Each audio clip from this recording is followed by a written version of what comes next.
नमस्कार, जय हिंद, जय भारत। मैं अभिषेक और आप देख रहे हैं हमारा यूट्यूब चैनल रुद्रायस एकेडमी। दोस्तों, एक बार फिर से आप सभी का हमारे इस यूट्यूब चैनल पर हार्दिक स्वागत है।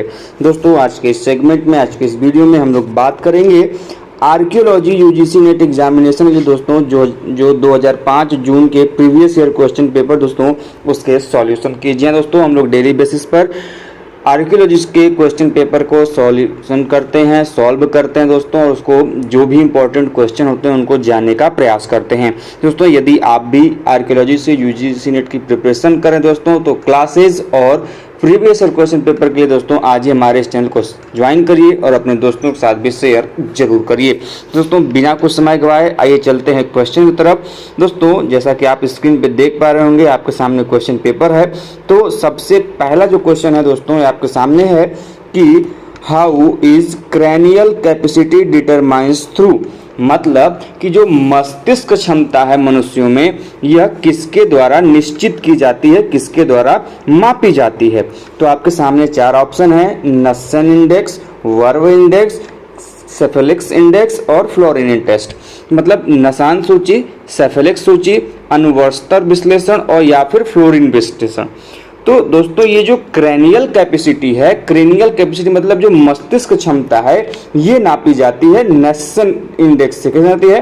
नस्सन इंडेक्स से। तो किसी मनुष्य के मस्तिष्क क्षमता की माप या फिर किसी जीव के मस्तिष्क क्षमता की माप कि उसकी मस्तिष्क क्षमता का विकास कितना है, क्रेनियल कैपेसिटी का डेवलपमेंट कितना है, it is measured by the नस्सन इंडेक्स। ठीक है। बाकी जो वर्ड एनालिसिस है एंड फ्लोरिन टेस्ट है, ये सब क्या है? ये सब डेटिंग मेथोडोलॉजी है। एज लाइक यदि हम फ्लोरिन टेस्ट की बात करें तो जो फ्लोरिन टेस्ट है, फ्लोरिन परीक्षण है, यह आपके किसके लिए प्रसिद्ध है?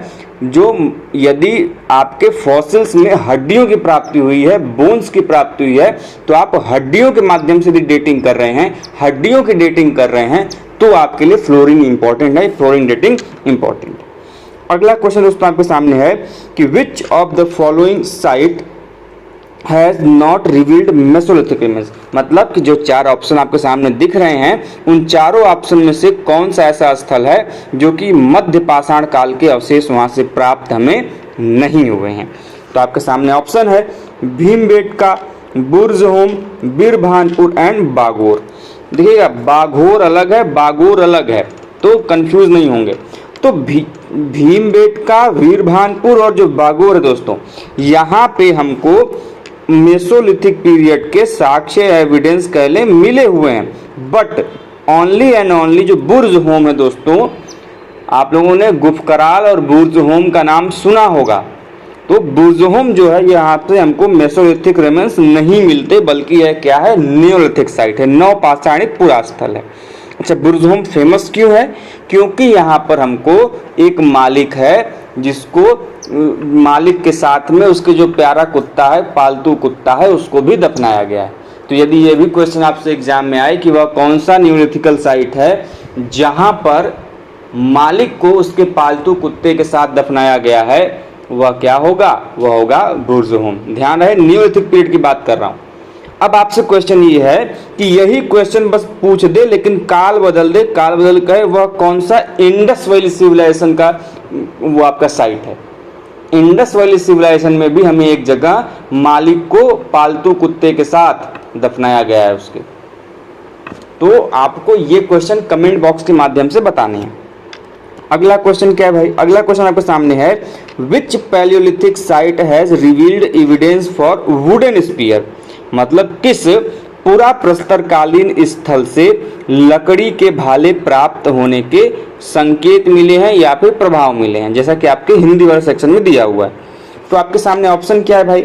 कोलंबो फॉल से मिले हैं वुडन स्पीयर्स, या फिर सेंट एसोलियन से मिले हैं, या फिर पैजेटियन से मिले हैं, या फिर ल मिकॉक्स मिले। कहाँ से? वह कौन सा ऐसा साइट है इन चारों में से जहां से हमको पैलियोलिथिक पीरियड का वुडन स्पीयर, मतलब पूरा प्रस्तरकालीन का हमको लकड़ी का भाला मिला है? तो उसका ऑप्शन क्या सही हो जाएगा? कोलंबो फॉल से। जेडी क्लार्क जिसके एक्सकेवेटर हैं, कोलंबो फॉल से दोस्तों क्या मिला है हमको? पैलियोलिथिक साइट का, पैलियोलिथिक पीरियड का वुडन स्पीयर। ध्यान है, इंपॉर्टेंट में रखिएगा। अगला क्वेश्चन क्या है भाई कि to which techno culture phase Magdalenian culture belongs, मतलब जो मैगडेलियन संस्कृति है ये किस तकनीकी संस्कृति की चरण है, मतलब ये किस तकनीकी संस्कृति के अंतर्गत आती है। तो आपके सामने ऑप्शन है कि नियोलिथिक है, कि मिडिल पैलियोलिथिक है, कि मेसोलिथिक है, कि अपर पैलियोलिथिक है। तो जो मैगडेलियन कल्चर है, मैगडेलियन संस्कृति है, यह किस काल की है? नवपाषाण काल, कि मध्य पूरा प्रस्तर काल, कि मध्य पाषाण काल, की उच्च पूरा पाषाण काल। तो ये है आपका अपर पैलियोलिथिक पीरियड का, अर्थात उच्च पूरा पाषाण काल का। जब आप लोग पैलियोलिथिक, जब आप लोग स्टोन एज पढ़ते हो तो stone age divided into 3 part, Neolithic, Mesolithic and Palaeolithic, and Paleolithic is further divided into 3 parts, lower Paleolithic, middle Paleolithic and upper Paleolithic। मतलब पाषाण काल 3 भागों में बटा हुआ है, नव पाषाण काल, मध्य पाषाण काल और पूरा पाषाण काल। और पूरा पाषाण काल को हम लोगों ने पुनः 3 भागों में विभाजित कर दिया है, जिसे हम लोग निम्न पूरा पाषाण काल, मध्य पूरा पाषाण काल और उच्च पूरा पाषाण काल कहते हैं। तो ये जो उच्च पूरा पाषाण काल है दोस्तों, इसी से संबंधित है आपका मैगडेलियन कल्चर, मैगडेलियन संस्कृति। ठीक है, कोई दिक्कत नहीं। यदि वीडियो समझ में आए तो वीडियो को लाइक करते हुए भी चलिएगा। अगला क्वेश्चन आपके सामने है, जैसा कि आप देख पा रहे होंगे स्क्रीन पे, कि which was the typical medial Pleistocene टोना, मतलब यूरोप में, ऑप्शन क्या है भाई क्वेश्चन नंबर 6, सॉरी, मध्य प्रतिसन कालीन विशिष्ट पशु वर्ग कौन सा है? मध्य प्रतिसन कालीन विशिष्ट पशु वर्ग कौन सा है? तो जो टिपिकल मिडलोसिन टोना है वह आपका कौन सा है? तो आपके सामने ऑप्शन है, विला फ्रांसिया है, कि बॉस पिम्यूनिस है, कि एलिफस नेमेडिकस है, कि बॉस इंडिकस है। तो जब आप टिपिकल मिडिल प्लेस्टोसिन टोना देखोगे तो उसमें आपको दिखाई देगा बॉस इंडिकस के रिमेन्स। किसके बारे में? बॉस इंडिकस के। तो इसका ऑप्शन नंबर जो डी है वो क्या हो जाएगा? सही हो जाएगा। हम लोगों ने क्वेश्चन नंबर 5 छोड़ दिया था, कोई नहीं, इसको भी कर लेते हैं कि which was the main techno culture of Riss culture tradition of Riss glacial in Europe. तो इसका सही ऑप्शन क्या होगा? सामने ऑप्शन है एसुलियन की, पेरिगार्डियन की, मुस्टेरियन की, एजिलियन। मतलब यूरोप में जो रिस हिम युग है, आप लोगों ने सुना होगा गुंजल मिंड रिस वुर्म के नाम सुना होगा, ये हिम काल के क्या है? भाग हैं। तो यूरोप में जो रिस हिम युग है, इसकी मुख्य तकनीकी संस्कृति की परंपरा कौन सी है इनमें से? तो ऑप्शन बताना है कि वो एसिलियन परंपरा है, एसुलियन, कि पेरिगॉर्डियन है, कि मुस्टेरियन है, कि एजिलियन है। तो ये जो रिस कल्चर है, रिस ग्लेशियल पीरियड है जो ये आपका यूरोप का, वो आपके संबंधित है किससे? मुस्टेरियन पीरियड से। किससे संबंधित है? मुस्टेरियन पीरियड से। ठीक है, ध्यान में रखिएगा, मुस्टेरियन जो तकनीक है उससे संबंधित है। 4 हिमकाल हैं, गुंज, मिंडल, रिस और वुर्म। ध्यान रखिएगा, आपके एग्जाम में पूछा जाता है, यूरोप में हिमकालों की चर्चा आपके एग्जाम में मिलेगा। अगला क्वेश्चन क्या है भाई?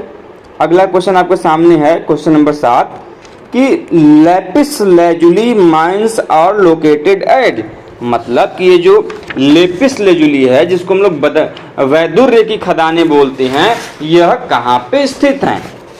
लेपिस लेजुली को हिंदी में वैदुर्य बोलते हैं।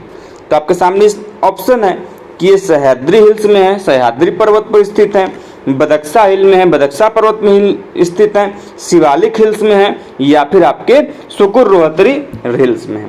तो ये आपको लेपिस लेजुली आप लोगों ने इंडस वैली सिविलाइजेशन में बहुत पढ़ा होगा कि इंडस वैली सिविलाइजेशन में जो लेपिस लेजुली थी उसका प्रयोग लोग बदख्शा की खदानों से करते थे। कहाँ से उपयोग लगा करते थे? बदख्शा की खदानें। तो बदख्शा जो हिल्स हैं दोस्तों, यहाँ से हमको लेपिस लेजुली के प्रमाण, हमको एविडेंस मिलते हैं। ठीक है, ध्यान में रखिएगा, इसका सोर्स क्या था? बदख्शा हिल्स था। अगला क्वेश्चन क्या है भाई?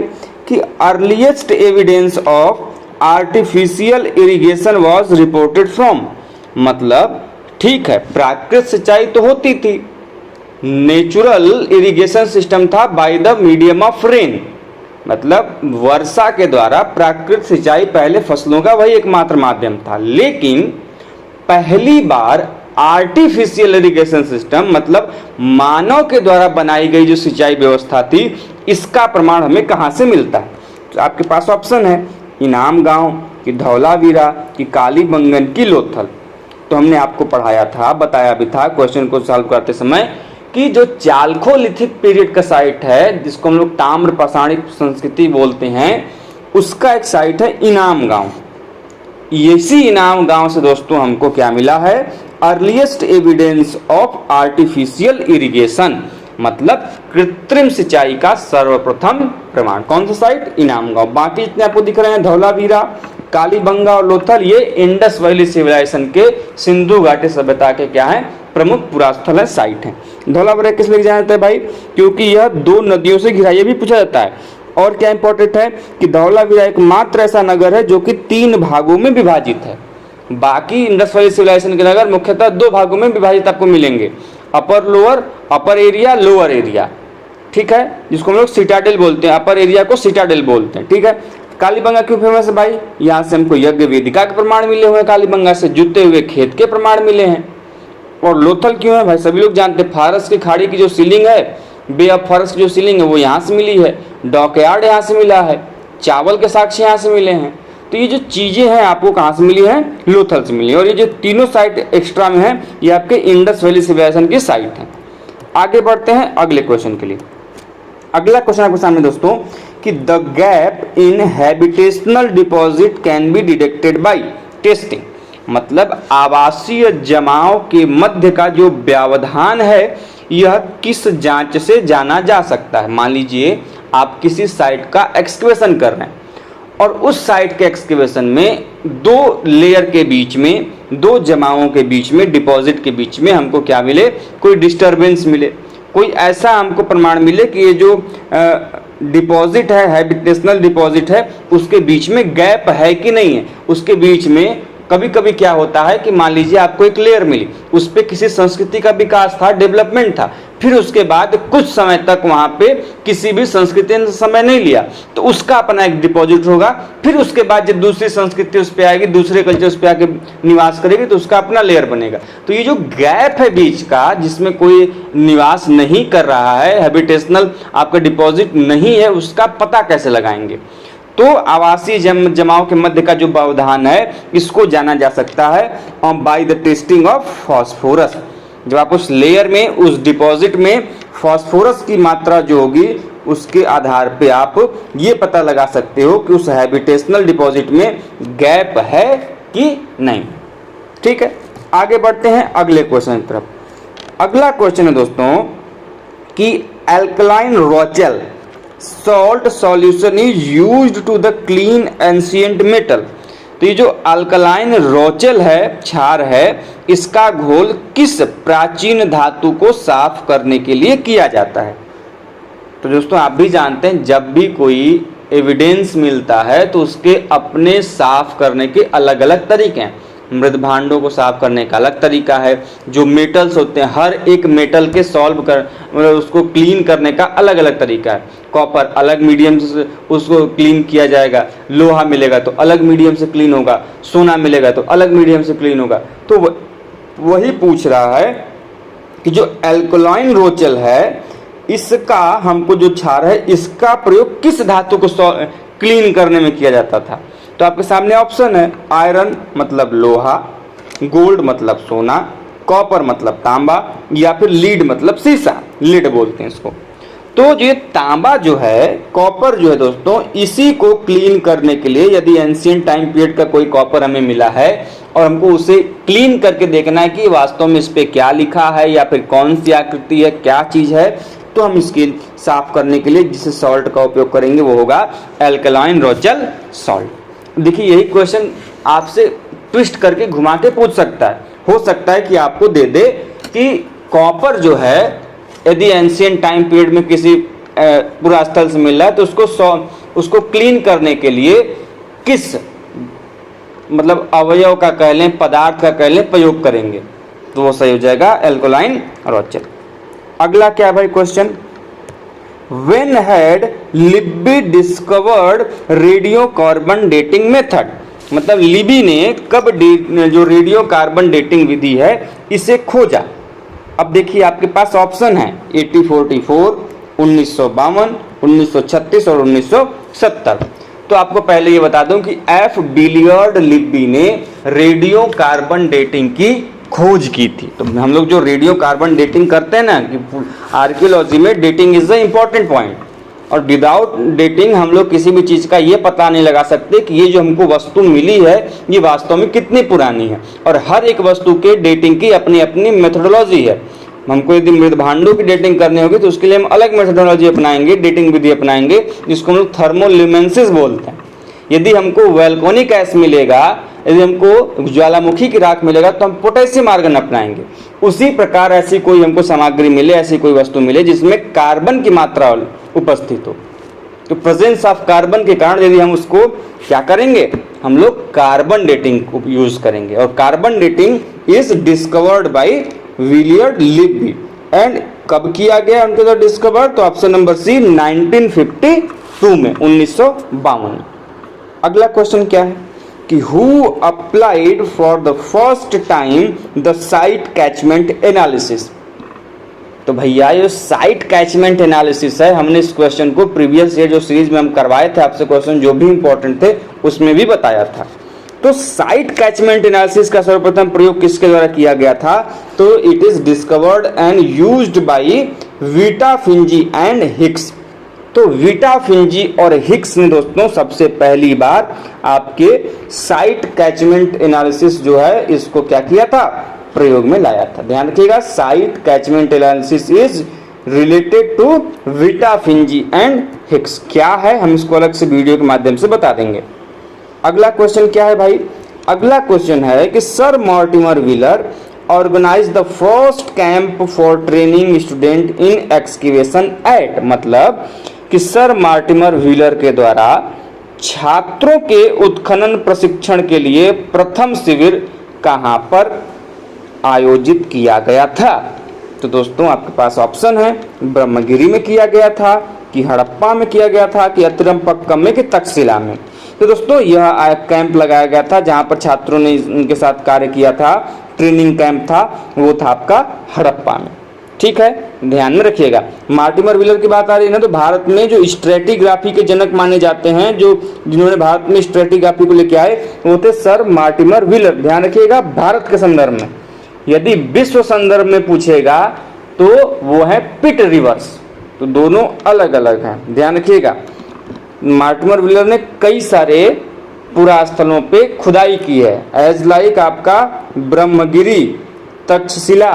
ब्रह्मगिरी 1947 में, तक्षशिला 1944 से लेकर 1945 के बीच में इन्होंने क्या किया, यहाँ पर एक्सकेवेशन किया। अगला क्वेश्चन है दोस्तों आपके सामने, क्वेश्चन नंबर 14 कि excavated site of Balathal belongs to.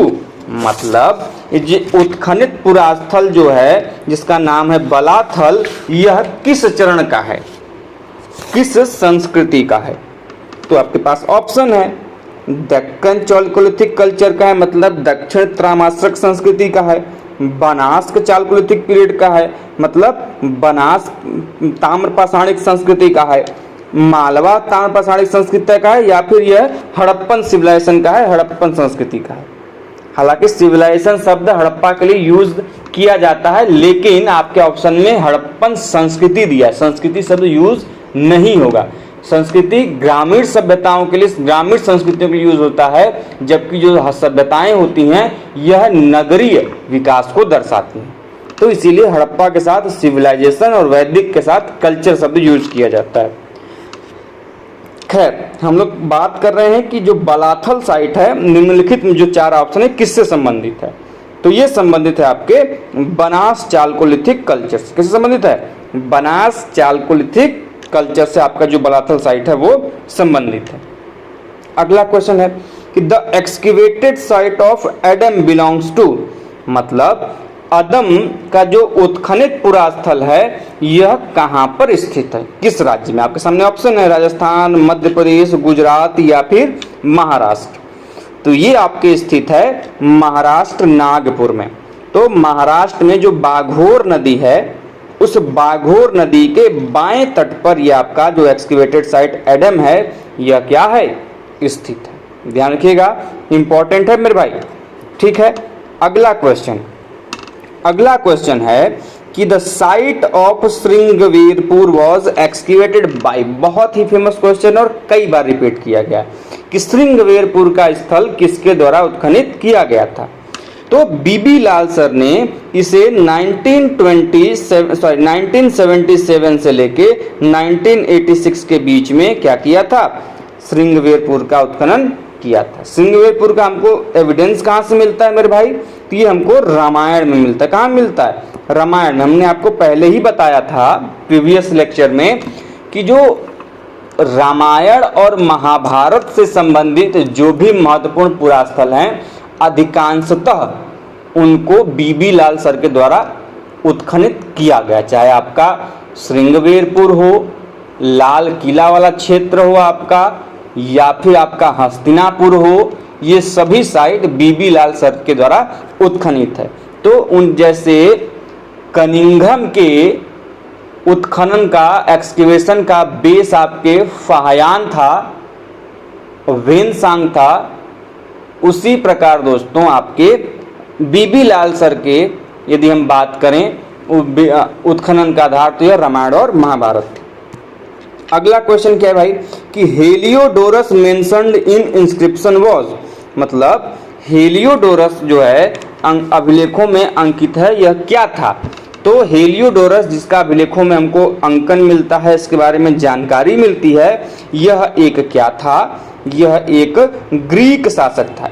आप लोगों ने सुना होगा ना इंडो ग्रीक शासक, आप लोगों ने इंडो ग्रीक रूलर के बारे में, इंडो ग्रीक क्वींस के बारे में पढ़ा होगा, तो आप लोगों ने हेलियोडोरस का भी नाम सुना होगा। हेलियोडोरस का अपना एक इंस्क्रिप्शन भी है, हेलियोडोरस बेस नगर इंस्क्रिप्शन, आप लोगों ने सुना होगा। बेस नगर का हेलियोडोरस जो अभिलेख है वह किसके द्वारा स्थापित किया गया था, हेलियोडोरस के द्वारा, जिसका लिखावट या लिखा किसने था, भागभद्र ने लिखा था। निर्माण किसने किया था, भागभद्र ने। ये भी क्वेश्चन आपके एग्जाम में आता है, किस धर्म से संबंधित है हेलियोडोरस का बेस नगर इंस्क्रिप्शन, भागवत धर्म को संबंधित है। तो ऐसे कुछ क्वेश्चन आपके एग्जाम में आते हैं। खैर, तो हेलियोडोरस जो था जिसका हमको इंस्क्रिप्शन में मेंशन मिलता है वह क्या था, यूनानी शासक था। ठीक है, यूनानी वो क्या था, व्यक्ति था। अगला क्वेश्चन क्या है भाई, अगला क्वेश्चन आपके सामने है कि जो सेपरेट रॉक एडिक्ट नंबर 12 है धौली, इससे क्या हमको पता चलता है, क्या डिपिक्ट करता है ये।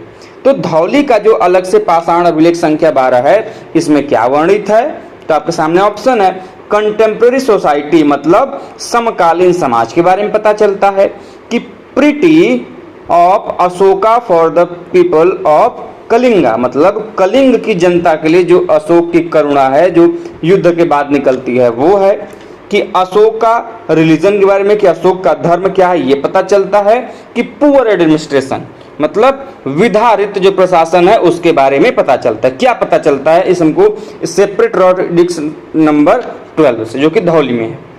तो इससे हमको पता चलता है कि ऑप्शन नंबर सी, कि जो कलिंग की जनता के लिए अशोक की करुणा थी, PT of Ashoka for the people of Kalinga, ये ऑप्शन नंबर सी क्या हो जाएगा, सही हो जाएगा। अगला क्वेश्चन है कि Kharoshthi script originated in, Kharoshthi script जो है दोस्तों यह इसका विकास कहाँ से हुआ।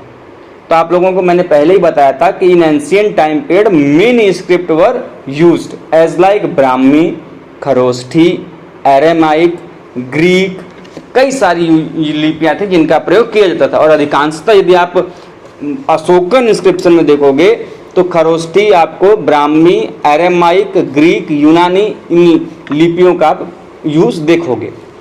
तो जो खरोष्ठी लिपि है इसमें से, इसका जो ओरिजिन हुआ ये माना जाता है सेंट्रल एशिया से, अर्थात आपका मध्य एशिया से। बाकी सारे भी आपके साथ ऑप्शन है, लेकिन इनमें विकास किसका हुआ था, ओरिजिन कहाँ से हुआ था, सेंट्रल एशिया से हुआ था, मध्य एशिया से हुआ था। अगला क्वेश्चन दोस्तों आपके सामने है कि Ashoka pillar inscription at Sarnath mentions about, मतलब अशोक के जो सारनाथ स्तंभों के अभिलेख हैं इसमें क्या अंकित है। तो भैया आपके सामने ऑप्शन है कि Ashoka's emphasize on the way of life, मतलब जीवन जीने के तरीके पे जो बल दिया गया है वो हमको मिलता है सारनाथ इंस्क्रिप्शन में अशोक के। कि मौर्य सोसाइटी के बारे में पता चलता है, मौर्यकालीन समाज के बारे में पता चलता है, पॉलिटिकल कंडीशन अर्थात राजनैतिक स्थिति के बारे में पता चलता है, कि भिक्षु और भिक्षुणियों के लिए संघ का अनुशासन मतलब डिसिप्लिन इन द संघ फॉर मॉन्क्स एंड नन्स किसके बारे में पता चलता है। तो ये जो अशोक का सारनाथ पिलर इंस्क्रिप्शन है, इससे हमको पता चलता है भिक्षु और भिक्षुणियों के लिए जो संघ का अनुशासन है, डिसिप्लिन इन द संघ फॉर मॉन्क्स एंड नन्स, उसके बारे में पता चलता है। ठीक है, अगला क्वेश्चन क्या है भाई? अगला क्वेश्चन आपके सामने है कि the earliest figure of bull curve in round was found at, मतलब क्या है क्वेश्चन का कि वृत्ताकार में आरंभिक वृषभ आकृति कहां से पाई गई। तो यदि आपने अशोकन इंस्क्रिप्शन पढ़ा होगा तो आपको पता चलेगा कि अधिकांश जो पिलर बने हैं तो उसका जो हेड भाग है वो वृत्ताकार नहीं है बल्कि वर्गाकार हमको दिखाई देता है। लेकिन जो रामपुरवा इंस्क्रिप्शन है, ऑप्शन नंबर जो इसका डी सही होगा, वहां से हमको earliest figure of bull carved in round shape में मिलता है।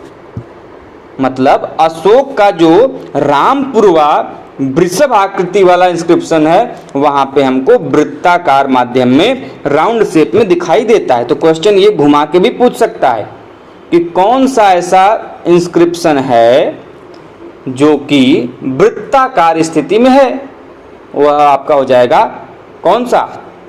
रामपुरवा इंस्क्रिप्शन। अगला क्वेश्चन है कि लोमस ऋषि केव वॉज मिंट फॉर, मतलब लोमस ऋषि की गुफा किसके लिए बनाई गई थी, किन के लिए है?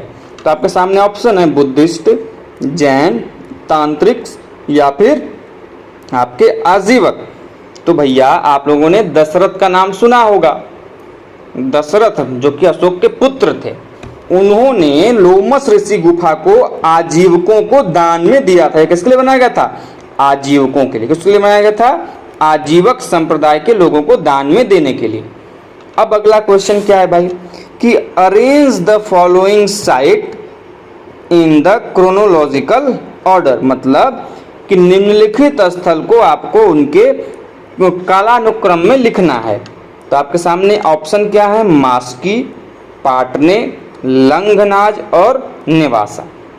तो सबसे पहले आपका ऑप्शन नंबर डी अर्थात एक में हो जाएगा नेवासा, उसके बाद मेसोलिथिक पीरियड टाइम पीरियड का पाटने, फिर लंघनाज और सबसे बाद में आपका ऑप्शन नंबर 4 का मास्की।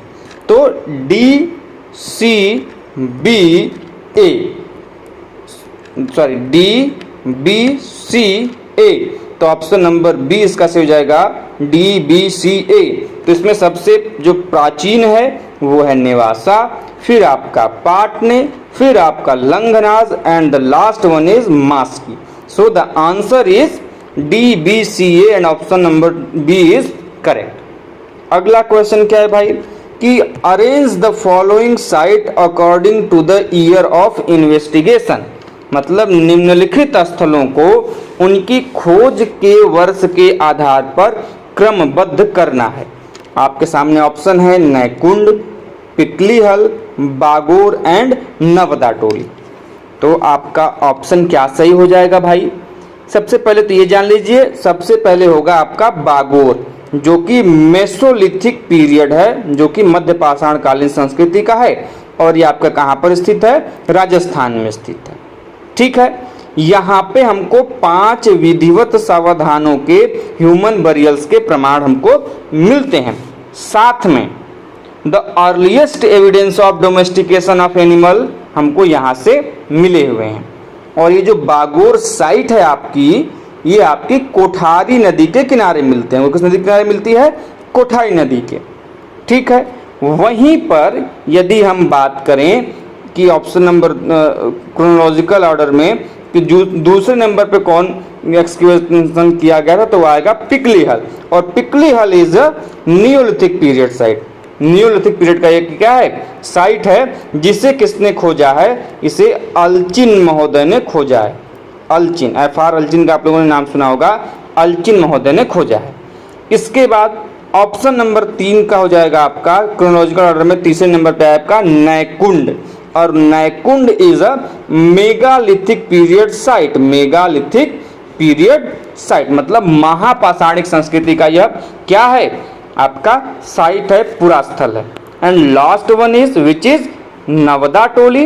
नवदा टोली is fourth in chronological order and Navdatoli is a chalcolithic period site. Chalcolithic अर्थात आप जिसको हम लोग बोलते हैं ताम्रपाषाण संस्कृति, उससे संबंधित है। और नवदा टोली का एक्सकेवेशन किसने किया था, तो यह किया था आपके रिसर्च, मतलब कि दक्कन कॉलेज के शोधकर्ताओं द्वारा यह रिसर्च किया गया था। और नवदा टोली को एच.डी. संकालिया ने भी 1950 के दशक में किया है एक्सकेवेशन। और ये जो नवदा टोली है, यह मध्य प्रदेश के नर्मदा नदी के किनारे स्थित है। तो इस प्रकार हमने क्या क्रोनोलॉजिकल ऑर्डर सेट किया, ऑप्शन नंबर सी, फिर ऑप्शन नंबर बी, फिर ऑप्शन नंबर ए, फिर ऑप्शन नंबर डी।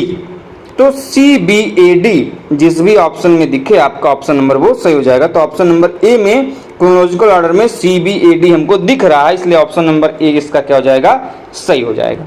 और आज के लास्ट के क्वेश्चन की तरफ चलें। जैसा कि आप देख पा रहे हैं, आपके सामने है कि arrange the following coins types in chronological order, मतलब जो निम्नलिखित मुद्रा प्रकार हैं उनके कालानुक्रम के आधार पे आपको क्या लिखनी है, उनके क्रोनोलॉजिकल ऑर्डर सेट करने हैं। तो सबसे पहले आप उनको नाम पढ़ लीजिए, Kshatrapa coins, Gadhaiya coins, Satavahana coins and Kushana coins. तो इसमें जो सबसे पुरानी मानी जाएंगी वह मानी जाएंगी सातवाहन कॉइन्स। कौन सी मानी जाएंगी भाई, सातवाहन कॉइन्स। तो ऑप्शन नंबर सी सबसे पहले आएगा, ठीक है, option number C.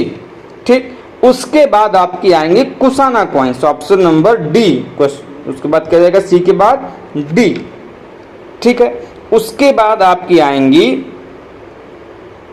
Option number 3 में क्रोनोलॉजिकल ऑर्डर में वो आएंगे क्षत्रप कॉइन्स, जो कि ऑप्शन नंबर ए है। उसके बाद एक अपने आप बचा ऑप्शन नंबर बी, और सबसे लेट में जो आपकी आएगी दोस्तों वो आएगी गदैया कॉइन। तो आपने क्रोनोलॉजिकल ऑर्डर में क्या सेट किया, सी डी ए बी, कहीं मिल रहा है, ठीक है। हाँ, ऑप्शन नंबर बी में देखेंगे आप दोस्तों तो सी डी ए बी जो है इसका ऑप्शन नंबर सही हो जाएगा। तो क्रोनोलॉजिकल ऑर्डर में सबसे पहले आपका आएगा सातवाहन कॉइन्स, फिर आएगा कुशाना कॉइन्स, फिर आएगा क्षत्रप कॉइन्स, और लास्ट में आएगा गदैया कॉइन्स। तो हमने इस प्रकार के आज के 2005 के जून के आर्कियोलॉजिकल पेपर की फर्स्ट 25 क्वेश्चन की चर्चा कर ली है। अगली जो वीडियो होगी दोस्तों हम लोग उसमें अन्य जो 25 क्वेश्चन बचे हुए हैं उसको डिस्कस करेंगे। तो वीडियो कैसा लगा और कितनी हेल्पफुल थी वीडियो, आप में कमेंट बॉक्स के माध्यम से जरूर बताइएगा। और दोस्तों यदि आप भी डेली बेसिस पर यूजीसी नेट के लिए पढ़ना चाहते हैं, खासकर आर्कियोलॉजी के पॉइंट ऑफ व्यू से, तो आज ही हमारे चैनल को सब्सक्राइब करें। मिलते हैं ऐसे ही अपडेट और इन्फॉर्मेशन साथ नेक्स्ट वीडियो में। तब तक के लिए जय हिंद, जय भारत, हर हर महादेव।